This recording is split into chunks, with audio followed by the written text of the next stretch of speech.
హైదరాబాద్ లో జరగబోయే మనీ మంత్ర money manifestation classes కి ఇప్పుడే కాల్ చేసి రిజిస్టర్ అవ్వండి.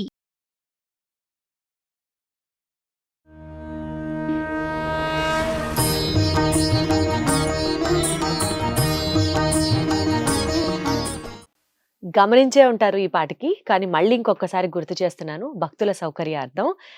ఈ పాసురాల్ని ఈ నెల అంతా, ఈ మాసం అంతా గూడా మనం పాసురాల్ని సేవించుకుంటూ ఉన్నాం కాబట్టి, ముందు రోజు సాయంత్రమే ఈ పాసురంకి సంబంధించిన వీడియో రిలీజ్ చేయడం జరిగింది. మరుసటి రోజు ఉదయం చక్కగా స్నానం చేసిన తర్వాత స్వామి ముందు కూర్చొని మీరు ఈ పాసురాల్ని విన్నా కూడా అంతే ప్రయోజనం ఉంటుంది. కాబట్టి అప్పటికప్పుడు మీరు వెతుక్కుని కంగారు పడకుండా ముందు రోజు సాయంత్రమే ప్రతిరోజు మరుసటి రోజుకి సంబంధించినటువంటి ఒక పాసురాన్ని విడుదల చేయడం జరుగుతుంది. అండ్ మరి ఇవాళ 5వ పాసురానికి చేరుకున్నాము. 5వ పాసురానికి సంబంధించిన విశిష్టత అడిగి తెలుసుకుందాం. వైష్ణవ సాంప్రదాయ ప్రచారకురాలు పద్మజ రామానుజదాస్ గారు ఉన్నారు. అమ్మ నమస్కారం. నమస్తే అండి. ఈ మొదటి 5 పాసురాలు కూడా ఈ తిరుప్పావై వ్రతానికి పూర్వరంగంగా చెప్తారు. ఈ 5 పాసురాలలో భగవంతుడు వేంచేసి ఉండేటువంటి 5 స్థానాలను కీర్తిచ్చింది గోదమ్మ అని చెప్తారు పెద్దలు. పర, వ్యూహ, విభవ, అంతర్యామి, అర్చావతారాలు. ఆ స్వామి పరము అంటే వైకుంఠంలో ఉంటాడు. మొదటి పాసురంలో శ్రీమన్నారాయణుడే మనకు అనుగ్రహిస్తాడు ఫలితాన్ని అని చెప్పింది. ఆ నారాయణుడు ఎక్కడుంటాడు? వైకుంఠ నారాయణుడిగా పరమపదంలో ఉంటాడు. ఆయన కీర్తించింది. 2వ పాసురంలో క్షీరాద్రినాథ అంటూ కీర్తించింది. అంటే పాలకడిలో ఉన్నటువంటి ఆ స్వామిని గురించి కీర్తించింది. 3వ పాసురంలో వామనుడుగా వచ్చి త్రివిక్రముడుగా పెరిగిన ఆ స్వామిని కొలుద్దాము, ఆయన పాటను, ఆయన నామాన్ని పాడుదామనంది.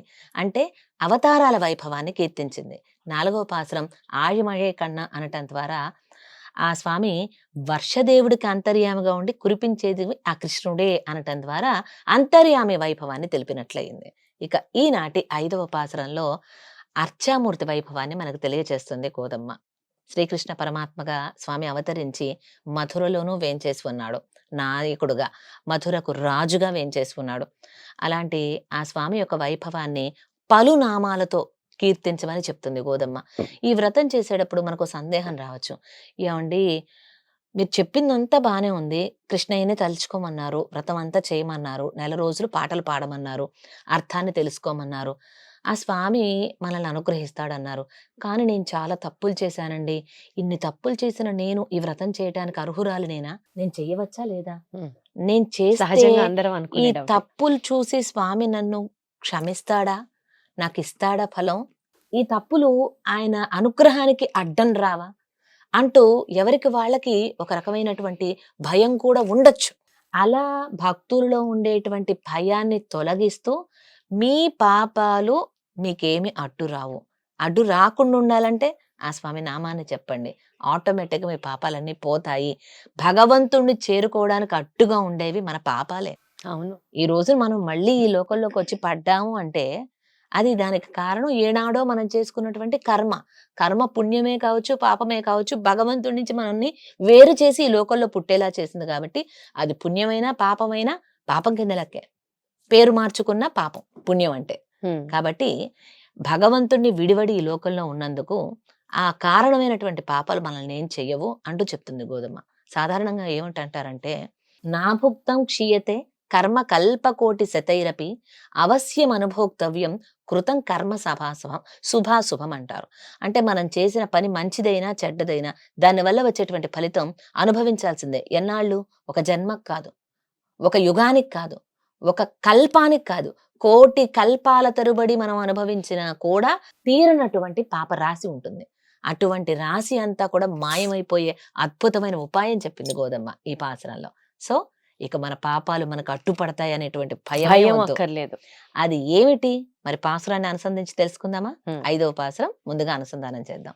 மாயனை மன்னுவட மதுரை மைந்தனை தூய பெருநீர் யமுனை துறைவனை ஆயர் குலத்தினில் தோன்றும் மணி விளக்கை தாயை குடல் விளக்கும் செய்த தாமோதரனை தூயோமாய் வந்து நாம் தூமலர் தூவித் தொழுது வாயினால் பாடி மனத்தினால் சிந்திக்கா போய பிழையும் பகுதருவான் என்றனவும் தீனில் தூசாகும் செப்பேலோர் எம்பாவாய் ఆండాళ్ తిరువడిగళే శరణం.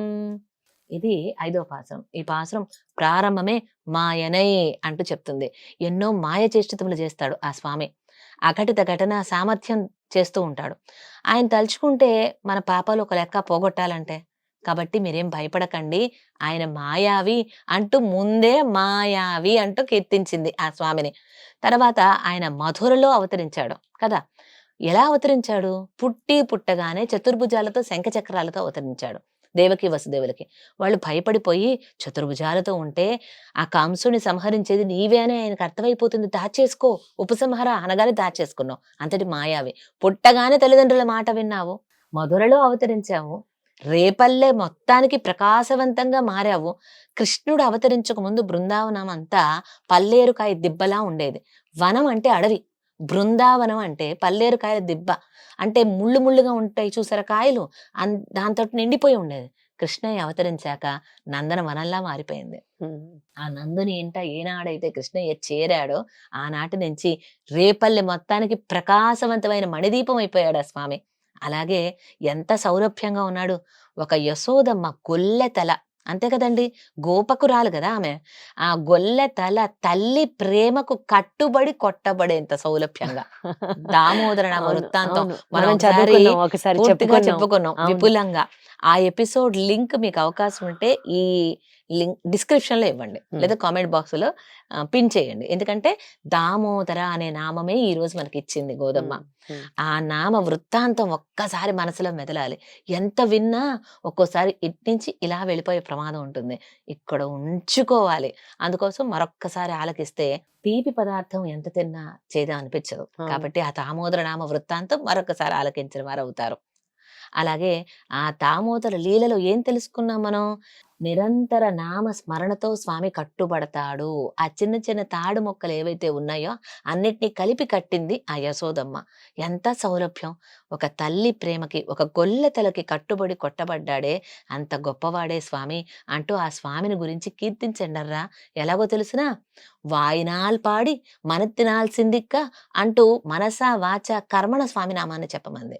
నోరారా స్వామి నామాన్ని చెప్పండి. దామోదర చక్కగా, దాంట్లో ఏమైనా ఒత్తులు ఉన్నాయా, పొలులు ఉన్నాయా? చాలా సుకరంగా ఉంది నామం. దామోదర ఆ నామం చెప్పండి. మీకు ఇష్టమైన నామం చెప్పండి. అమ్మ కూడా అనేక నామాలు చెప్పింది. మాయనే, మన్ను వడమధురై మైందనే, ఆ యమునై తురైవనే, యమునా తీర విహారి అని కృష్ణయ్యకే ఒక గుర్తింపు కూడా తెలుసా? ఎప్పుడు చూడు యమునా నది ఒడ్డున గోప బాలులతో ఆడుతూ ఉంటాడు. రాత్రిపూట గోపికలతో చక్కగా రాసక్రీడలాడుతూ ఉంటాడు. ఎప్పుడు కేర్ ఆఫ్ అడ్రస్ ఏదంటే యమునే. యమున ఎంత గొప్పదంటే వేరే ఏ నదికి దక్కనటువంటి ఒక భాగ్యం యమునకు దక్కింది. యమున తీరాన స్వామి ఆడుకున్నాడు. అంత మాత్రమే కాదు, యమునా నది నీటిని అలా నోటిలోకి తీసుకుని పుక్కిలించి మనలా ఊసాడు.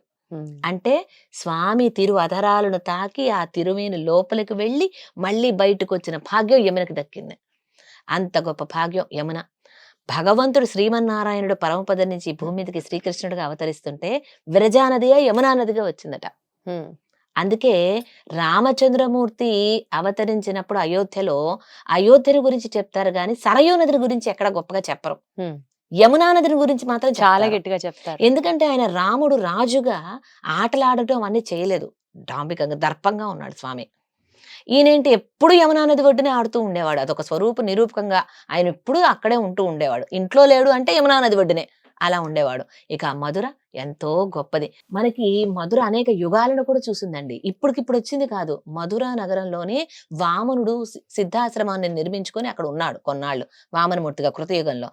త్రేతాయుగంలో వచ్చేటప్పటికి శత్రుఘ్న ఆళ్వాన్ లవణాసురుని సంహరించిన తర్వాత ఈ మధురని రాజధానిగా చేసుకొని ఏలాడు కొన్నాళ్ళు.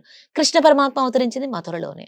అటువంటి గొప్పది మధుర, ఆ యమునా నదీ తీరాన. అటువంటి ఆ పురాధీసుడు అంటూ చెప్పుకోవచ్చు. మధురాపురాధీసుడు, యమునా తీర విహారుడు, దామోదరుడు యొక్క నామాన్ని నోరార పాడండి.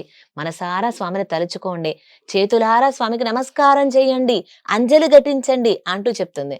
అంజలి పరమాముద్ర క్షిప్రం దేవం ప్రసాది అని ఒక్కసారి అంజలి చేయగానే ఆ స్వామి కరిగిపోతాడు నీరులాగా. మన పాపాలన్నీ పోగొడతాడు. ఎలాగో తెలుసా? తీనెల్ తూసాగం. ఇంత పెద్ద దూది చిన్న నిప్పు కణం మీద పడింది అనుకోండి, ఏమవుతుంది? మొత్తం కాలిపోతుంది. కాలిపోయి బూడిద కూడా మిగలదు. అలాగే మన పాపరాశి ఎంత పెద్దదైనా ఎప్పుడైతే స్వామి నామం చెప్తామో ఆ నామం అగ్ని లాంటిది. మన పాప రాశిని మొత్తాన్ని దగ్ధం చేసేస్తుంది. సెప్పు అంటే చెప్పు అంటుంది, ఏలోరెంబావాయ్. కాబట్టి నామాన్ని చెప్పమని గోధుమ పదే పదే చెప్తుంది. ఇక నుంచి ప్రతిరోజు ఎవరి ఇష్ట దైవాన్ని స్మరించుకుంటూనో ఇష్టమైన ఒక నామాన్ని తీసుకొని, లేదా గోధుమ ఆనాటి పాసురంలో చెప్పినటువంటి నామాన్ని ఈ రోజు చెప్పుకుంటే, ఉదాహరణకి దామోదర అని చెప్పొచ్చు, యమునా తీర విహార చెప్పొచ్చు. అంత పెద్దది ఎందుకంటే దామోదర. దామోదర. చక్కగా దామోదర దామోదర నామాన్ని ఎలా త్రికరణ శుద్ధిగా మనస వాచ కర్మణ స్వామి నామాన్ని చెప్తే మన పాపాలు ఏవి మనల్ని దహించి వేయవు. ఆయన నామమే ఆ పాపాలను దహించి వేస్తుంది. ఇది విశ్వసించండి అని చెప్తుంది గోధమ్మ. ఎంత స్ట్రాంగ్ గా చెప్తున్నారంటే, ఒక నామం తలిస్తే చాలు మనం చేసిన పాపాలన్నీ కూడా కొట్టుకుపోతాయి అన్నది. కేవలం త్రికరణ శుద్ధితో ఆ స్వామిని జపిస్తే ఇంకా మనకి ఏ భయము లేదు, ఎవరి తోడు అవసరం లేదు. తిరుప్పావై పాటలు కూడా రానవసరం లేదు, మంత్రాలు రానవసరం లేదు, అవసరం లేదు. పూజ చేయాల్సిన పనే కూడా లేదు, నామం చెప్తే నామం చాలు. చెప్తే చాలు. ఎంత గట్టిగా ప్రతి పాసరంలో చెప్తున్నారు ఆవిడ. అద్భుతం అమ్మ. ఆండాళ్ తిరువడిగళే శరణం. ఆండాళ్ తిరువడిగలే శరణం. సర్వం సర్వం శ్రీకృష్ణార్పణమస్తు. శ్రీకృష్ణార్పణమస్తు.